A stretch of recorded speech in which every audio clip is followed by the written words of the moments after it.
Before I divulge too much info, this is just what special vehicle I am sat in, let me give you a bit of history and context as to where Land Rover all began and why this car is so special. So going all the way back, 1947, a guy called Maurice Wilkes began the early design and development work on what is now known as the Land Rover. 1976 is when the 1 millionth Land Rover rolled off the production line. Needless to say, in that time and by sheer quantities of utilitarian cars, it became an icon of the British manufacturing industry, but also an incredibly important cult car amongst the owners. So much so that these cars began making their way into films. Recently, the Land Rover made its way into the latest James Bond film, Spectre.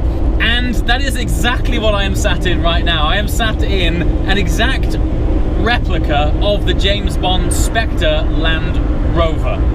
Behold its sheer mass.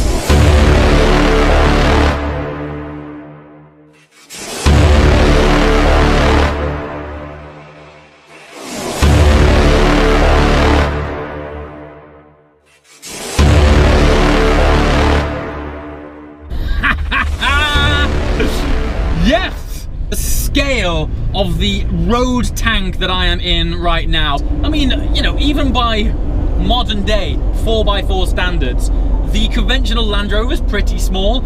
I don't know what they've done to make this so insane. So when I refer to they, this has been built by a company called Rich Brittle. You can find out all about these cars if you go to brittle.co.uk. These are the guys that made this build. 90% of the work has been done in-house, but they've gone to some of the pros to do the important stuff. Engine upgrades, 195 brake horsepower. Brakes are from Bowler.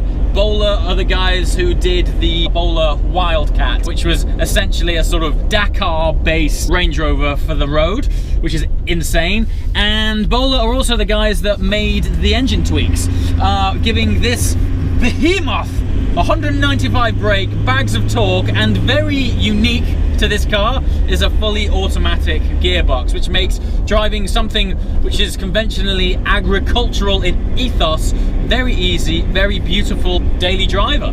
Now, for those of you who don't watch my channel that often, I do also have a Range Rover. It is the 2014 V8 diesel.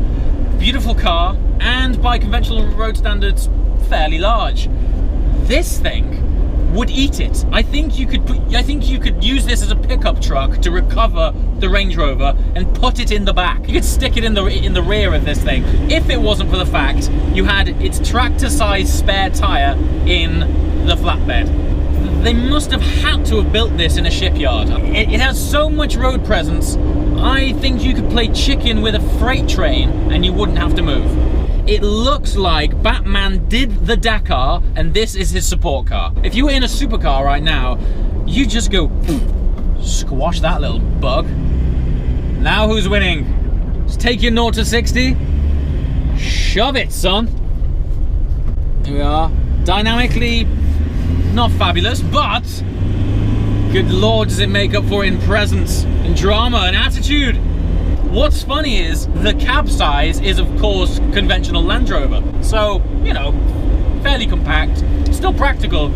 But the exterior, the flared arches, its ride height, the flatbed, everything has just added up to this thing being on agricultural grade fertilizer. It's just popped out of every crevice. On top of that, of course, this is the James Bond Spectre edition car. Now what that means, it has been styled to the nth degree to look as close as possible to the very car that features in Spectre. So that means incredible external cage where you can mount accessories to, strap down luggage, supplies, all fixed on this. Ride height, huge. Suspension travel, massive. I think you could run over another Land Rover with this and I think it would just ping it out. But I think the best thing about it is, and what I come back to a lot, is before you've even driven it, before you've even stepped in this thing, which, take it from me, is a sense of occasion in every word, is that it makes you smile just looking at it. It even has rope. It has film prop rope on the very front of it, which for me gives it this hybrid feel between, yes, James Bond Spectre, but also it's a little bit Indiana Jones Tomb Raider vibe. And for someone like me who grew up on that, to see this big chunky film set rope hanging off the front of it is so cool. Now, people who watch my channel most of the time will know that I spend the majority of time filming in sports cars, supercars, etc. and bike convention. Just inherently, they have fantastic road presence and head-turning ability. I'm not used to that kind of attention when I'm driving a 4x4. This thing is turning as many heads as my bright orange McLaren. People love it. They see it and then they double take and they're like, is that thing actually impacting my retinas as much as I think it is? Because it's in this satin black paint. So at first it might disguise a little bit of its size, but its overwhelming presence. I mean, I'm in this and every now and again I just look over its hood just to make sure that my road positioning isn't going to interrupt the presence of oncoming HGVs. Its footprint is dictated by the fact that it's been modified so much. Now, the tires this thing has on it, you could squash an antelope and I don't think you would recognize. You'd be like, I think I just ran over a pebble. The interior on this, well, it certainly isn't standard. Again, as much as the exterior has been customized and flared out, the interior is as crazy and as on par with the exterior. We've got iridescent green accents, neon green stitching. The backs of these seats are all plated in matching green accents that just so happen to match the coilovers on the suspension. Most important on this car, because as you approach it, you can see a lot of that because the ride height is so high. And so as a full eventful package, I mean, this thing just scores a 10. Now, you're probably wondering to yourself, how much does this cost? Well, this particular car is coming in at £125,000, sir. Don't get me wrong, no small change. So what are you getting for that? Well, number one, I mean, you are top trumps when you say you are driving James Bond's Land Rover. I mean, how cool is that? So you're certainly buying bragging rights, and what comes with that price tag is exclusivity, because, you know, this is a totally custom built car. Other than the actual film version, I don't think many more of these exist. So rarity, exclusivity. Some people are just die-hard Land Rover fans. There are purists out there which like to have them as they were from factory, and that's cool.